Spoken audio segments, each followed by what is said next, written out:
Okay, so I don't actually have to do anything on the computer, so we can just, yeah, there we go. That's my mouse, as you can see. And I want to say that I am indeed, like, I'm not an expert in airports, I'm just obsessed with airports. I'm really obsessed with airports. I'm just still waiting for people, so I'm just going to talk about airports for like a minute. So, like, I know there's some people here from Portugal, and when you're from Portugal, you kind of assume that everything your country does is kind of like below average of every other EU countries. So I thought the same about airports. That's not true, because then I went to Luton, and my life changed for the worst. It was like a realization moment. I was like, oh, Portugal isn't that bad. I mean, I still left, but sure. Okay, give me some time for people to come in. But yeah, so I'm going to be talking about the unlikely friendship between React and Rust. So about 6 months ago, let me just introduce myself. So my name's Sara, or Sara. But if you call me Sara, I will answer you in Portuguese, and you'll have no idea what's happening. So please call me Sara. That confuses my brain. My name's Sara, and I am, again, originally from Portugal. I'm a founding engineer at Axo.dev. Axo.dev is a very small company. We are fully... I forgot my phone. Nathaniel, can you bring me my phone? Nathaniel is not there. Sir, can I get my phone? I need my cheats. I was trying to be an adult and be like, I'm not taking my phone to a talk. Okay, so yeah, so we basically do a lot of like, I mean, you can, if my mom asks, I say I work with computers. If someone else asks, I say we do like development tools mostly for the Rust community. So I've been doing Rust, and Rust isn't that bad. Like, I'm not gonna say that it's easy, but you get used to it, right? You get used to how good it is in terms of like, if something like builds, then it's most likely gonna work. And that's nice, right? That is very nice. So what is my purpose here today? I'm here to make you look at Rust code. I'm here to make you look at it and be like, what the fuck? And be like, oh, so that's how she felt when she went to Luton. Yeah, that's how I felt when I went to Luton. I have not gone back to Luton. I refuse to go back to Luton. I know there's a tram now and you don't have to take the bus. I don't care. I will not go back to Luton. Okay, so we're gonna talk about Tauri. Okay, I can't see anyone, so I'm gonna ask you to make some noise if you've heard of Tauri. Okay, I have no idea how much percentage that is, so I'm still going to talk about it. So Tauri is, so everyone knows Electron. Tauri is the same idea. You can build native apps, but instead of using JavaScript in the backend, like an animal, I'm kidding, you use Rust. So what is nice about it is that, first of all, Rust is fast, but also Rust has a really good integration with your OS, because Rust is a systems level language. So that means you know what that means. But the point is, it's nice. Also, oh shit, I forgot to make the joke. Thank you all for being here on this beautiful day, the day that Super Mario Wonder comes out. And apparently also Spider-Man, which is the new Barbie Oppenheimer discussion. Also, there is a bigger overlap between JavaScript and Rust than you may think of. Also, actually last week I was emceeing at Eurorust. I will not do talks about Rust in actual Rust conferences, because they will correct me. But I was emceeing at Eurorust because a lot of my company people were there, and it's not my company. A lot of people from the company I work in were there, and at the same exact day, there was a React conference in Brussels. I'd never even been to Brussels. It's not like the place where everyone goes. It's not London. It's not Paris. Like, how many people have gone to Brussels? And if you're from Belgium, that doesn't count. See, I saw one hand. No one goes to Brussels. But there were two conferences at the exact same time because they thought, the JavaScript ones thought there wouldn't be an overlap, and turns out a lot of people that do Rust came from JavaScript, which is interesting. I don't know what it means, but it's interesting. Okay, so now we're going to be live coding because I don't like listening to my own voice for 20 minutes. So we're going to do some live coding, and basically we're going to make a small, this is my talk.md, there we go. We're going to make a small app that tells you some system information from my computer. Yeah, I mean, that's about it. So I have pretty bare bones Tauri app here. I've downloaded a couple of packages for the front end. I've downloaded mostly, like the thing that's important that I downloaded was, for the front end, I downloaded Mantine UI so that you don't have to look at me writing CSS and stuff doesn't look like crap. And I made some components so that stuff doesn't look like crap. So that it sounds more like incredible. They're like, oh shit, she did that on stage. Yeah. And I downloaded Serde, that's for the Rust part. I downloaded two things, sysinfo.rs, which gets info from your computer, and Serde. One easy way to explain Serde is if JSON.parse had superpowers and you could type it. That's Serde, basically. Just imagine everything you have in JavaScript, but with types. But not like TypeScript types, like types that will kill you. TypeScript, there's no any in Rust. You want an any? No. No, seriously, there is none, and sometimes it's very painful. I think there are some cursed ways to do it. So as you can see, or you can't see, wait, how is should I put it bigger? Thanks, okay. Should I put a light theme to scare everyone? Wait, let's go. Color theme, night owl light. There we go. I'm not doing this, I don't hate myself this much. I have self-esteem issues, but they're not that big. Okay, so the only two files that I really need are these two, so I can actually do this. Beautiful. And do a little command plus. There we go. I was just in Belgium, they speak French. In that part, please don't correct me, I know they speak Dutch as well. Okay, so I actually need to show you the folders. We have mostly two folders. We have a source, and we have a source Tauri, which means the source is your JavaScript, and the source Tauri is what? Your Tauri files, which are Rust files. Rust files end in RS. For the love of God, please install the Rust extension for VS Code. Otherwise, your life will never... Just please, for the love of God, for everything. It's the one that tells you all of this stuff, like what are the types that come back and all of that kind of stuff. So if you're going to use Rust, please do that. And yeah, so let's start up this app. So I'm just going to run. Ooh, that is small.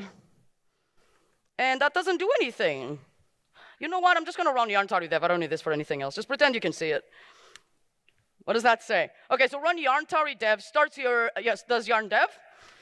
Or npm run Tauri, I don't care. The point is, it runs, ignore these warnings. I know they're there. It's all a plan. It will come up in the end. Yarn Tauri dev will run your dev server on Tauri, so the Rust part and the JavaScript part. Cool. So where the hell is my thing? There we go. OK, cool. So now it says, hello, React Advanced. We've done an app. That was the pause for the clapping that no one did. Thank you. Wow, Jesus Christ. Y'all came from Luton, I see. Okay, so it all says, it has to, sorry. My brain went to there was a guy that made a welcome to Luton sign and put it like in an empty field near Heathrow. And I just thought of that. That guy's a fucking hero. I don't think I can curse in GitNation conferences, and I forgot that. So that says hello React Advanced. That's not very impressive because that's here, right? We all can do this bit of React. Okay, but I have a function here, which is getInfo, which will return our info, I promise. And that returns a string that says hello from Rust. And that is the thing that we actually should be returning, right? But we're not. And how do you actually call this? Oh, also, one important thing, main.rs is the same thing as index.js. You can think about it that way. So Rust will look for main.rs. So how do we return this? Also, why the hell do I have to write string from? Okay, so there's one. If you're going to do Rust, you need to know that strings are painful. We'll get to that part in a part that's actually kind of just absurd. But strings in Rust are painful. There are like 4 types of strings. And yeah, that's it. Also, writing this is the same thing as writing this. If your last line does not have a semicolon, Rust assumes you're returning it. So how do we call this? We make a use effect. This is all in honor of Super Mario Wonder.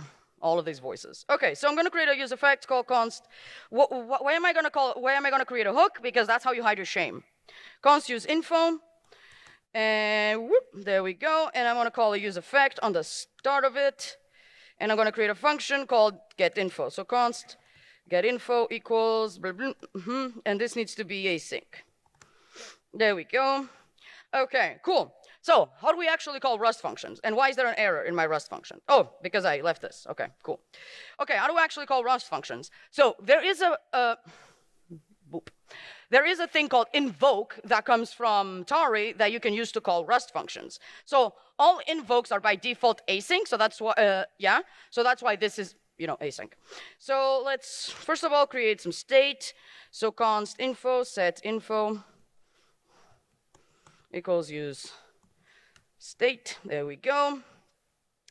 And then what I want to do is say, okay, so const a, just I, whatever, await. invoke, so I can import invoke from Tauri apps.api. And then there is no autocomplete actually, so I'm just gonna have to come here and see what is the name of the function that I exported. And you can see that by, it says Tauri command, so that means that it's a command that I can call in JavaScript. And I'm gonna say, okay, invoke system info, and let's console.log. Oh, I called it I for some reason. That makes sense, why not? Okay, let's return info, which we're not using, and get Cool, that sounds about right. So let me call getInfo here, and let me now run this every time everything changes. That was not it. How did I do that? That was impressive. Cool. So, oh, there's another difference. It uses Firefox under the hood instead of Chrome. So, and now I actually need to call it here. So const info equals, it's like this. Info equals use info. Did I call it use info? I did. Look at that. Coming up with the same names. And we get a hello from Rust. That's cool. Should I return this? Probably. Okay, so I'm going to do set info equals I. And then I can just do this. So instead of saying hello React Advance, I don't know why I put 2. I apologize. How dare I? There's still 2 on this side. Oh my God. And now it says hello from Rust. Okay, cool. You just ignore all the errors because I have no idea what they are and we're not talking about them now. I have a purpose and I'm finishing this. Okay. So there is one thing that is very important to know about Tauri, is that everything that comes out of Tauri to JavaScript must be serializable. And what I mean by serializable is that you can JSON.parse it, basically. And that is important because of this thing that I installed called Serde, which allows you to create like serializable stuff. So I made some cheats. It's this cheats. Okay, so this is what we're going to be returning. Right, I'm going to first of all comment out this part of the return, but we'll go through this. So this means that it can be serializable, and it will be serializable by Serde, and we're going to return a system. We're going to return the system info that has system on it, which has the name, which is usually like MacBook Pro, blah, blah, blah. Kernel version, it has OS version, and it has a host name. Oh, no, that's the one that, we'll find out which one is what. We'll get there, don't worry about it. Okay, cool. So this is what we want to return. And how do you actually specify something that you want to return? So in this case, I'm returning a string, but I want to return a struct, which you can think of it as an interface or a type. I don't actually still know the difference between an interface and a type, and I don't think anyone does. And I will die on this hill. So you just say like, okay, I want to return a return system. No. What did I call it? I want to return system info. Okay, so and for that, we first need to get our system info, right? That would be important. So if I save now, I will get an immediate error that's like, girl, that's not a system info. And I'm like, you know what? Fair, it is not. But I'll make it one. Okay. So first thing I need to do is actually invoke sysinfo, which is the library that I'm using. And to do that, I say, okay, so let sys equals system, which is already imported. So you can see it here. But if I remove it, this should import it automatically. So if I do system, yep, it's the second one. There we go, that imported it. And you have a start all, new all, one of the above, new all. So you do this, and then you do new all. And what does that do? That instantiates the thing and goes gets. English is not my main language. I'm trying to communicate here. Trust me, if you're not a native English speaker, this works. People feel really bad about making fun of your English. It works so well, too well. New one, that's great. Okay, we have that. Okay, so let's actually get the system info. Okay, so first of all, let's create a variable called system. Why does it let? Because constants are like actually aggressive constants. Like constants have to be defined. If you create a constant, you have to define the type of the constant, and it's a whole mess, and we don't want to do that. So we're using let. So let system is going to be something. It's going to be a return system, which is the thing that we have here, which is going to have all of this stuff. So let's do return system. And this is how you tell it. This is going to be an object, which is a struct of this type, and return it. So now I can do control space option. It's option. And I can tell all of the things that are in it. And this says it's an option string. Option string means there may be a string, there may be nothing. There will never be anything else. Trust me, Rust will yell at you if there's something else. Host name, and that is just like, okay, sys.hostname. And that's about it. So that will return the host name, and we can do the same thing for all of them. Kernel version, sys.kernel version. Also, your computer is sys. Now you know. I didn't know. Found this out. Sys.name, And what was the other one that I had? It was OS version, so sys.os version. Cool, so now we have this. Doesn't actually return an error, and we can just return the system info now. So how do we do that? Okay, we say system info, and we return it with the system equal to the system. So it works the same way as JavaScript, in which you don't have, if the key and the value are the same, you don't have to, you just don't have to. You know what I mean. English. Okay, so now instead of doing this, let me JSON.stringify info null to. Yes, there we go. So now we have the info of my computer, right? So we have a host name, which is, again, MacBook Pro. I did not change the name of this computer, like an idiot. An OS version, I don't know what that means, and the kernel version of my MacBook. I have a MacBook. In case it hadn't been completely obvious by the fact that I've been sharing my screen for the last 10 minutes. Okay, cool. So we have this, and I made some,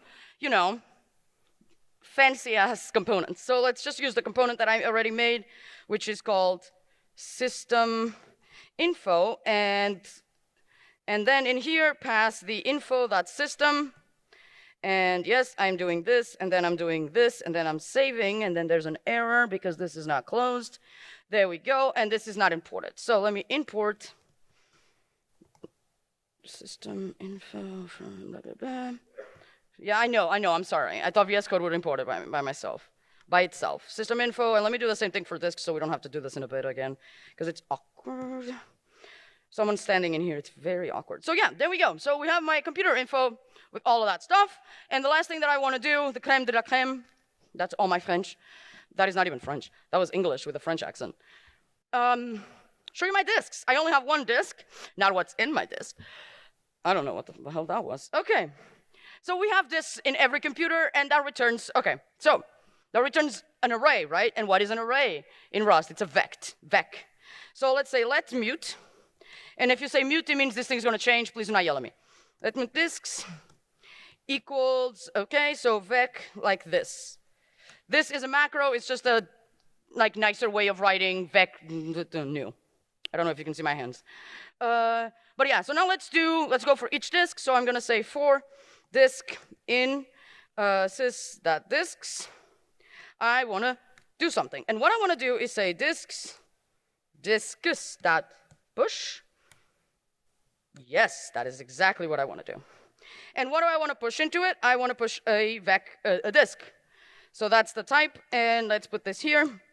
And I have all of this stuff, right? This makes sense. So I have some sheets for that, because you don't deserve to watch me write that. So that's pretty much all of it, except one, because I think this one is really funny. Okay, y'all gonna love this. Okay, cool. So we need to get the name, right? And you think that would just be like this.name, but I'm gonna show you the beauty of Rust. So if I get this.name, this will actually return something called an OS string, which I can turn into a str, which is not a string, but it's a string slice. So to str, and that will return me an option, which means that it may not be a string, so I need to be aware that they might not exist, so I can't return this. And what I want to do is be like, okay, if this doesn't exist, just ignore it. Just burn my old app. So I need to unwrap it. And this still returns an str, which then I need to be like, okay, that's cool. And I need to be as string. I think it's as string. No, it's not as string. It continues. It never ends. Oh, it's toString. I'm so sorry about that. Out there, right? toString. And now that's a string. And I think, in my country, that's beautiful. This is how we show love in my 50 seconds. Okay, cool. So now I just return the disks, right? That should be okay. No errors, cool. And now error shows up. Okay, so that's cool. So let me just do a little pre here. I have bad hearing. I have no idea what that was or if I was supposed to hear it. JSON.stringify info.disks. Is everyone enjoying this? I hope so. Null 2. Okay, cool. Does anyone know what the first null does? And we have 2 disks. And the reason for that, I'm going to show you my disk utility, is because MacBook by default has 2 disks. And one of them isn't a real disk. It's just a partition on your disk. And I don't know why, but Linux does the same thing, so I had a function that just cleans this, because we deserve better. Okay, so I'm going to say set info equal to system And that is I.system. Oop, no, not like that, boy. I.system. And then I'm just going to say like disks equals, I think it's called clean disks. Yeah, it comes from utils. It basically just removes this trash. It's beautiful. I know, I write amazing, amazing functions. I.disks. And this should make the disks, one disk. Oh no, actually, it makes it no disks. That's also an option. Wait, why?